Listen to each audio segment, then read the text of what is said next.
The word church in English actually comes from the word for Lord, house of the Lord.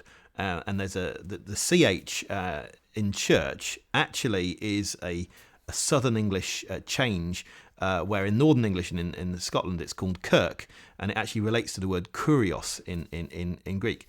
But that's different from the Greek word for church, which is actually the word ecclesia, which means assembly.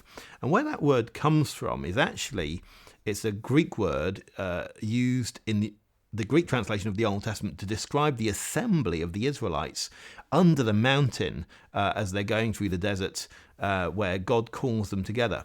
So the point is that the church should be all of God's people assembled together.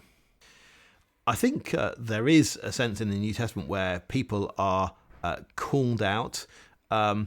Sometimes people are called not only elect but also called within the New Testament. But I think that the main sense of the word ecclesia is that they are the assembly, and we need to understand the church in the New Testament as in real continuity with the assembly of God's people in the Old Testament. So it's not that in the New Testament God has two people, the Jews and the new Christian group. Rather, what's happened is it's described as one single plant, and that's been going on from the time of the Old Testament, and those who believe in Jesus but are Gentiles are grafted onto that plant. Those who are Jews and reject Jesus are taken out of that plant but have the chance to be grafted back on. But there's only one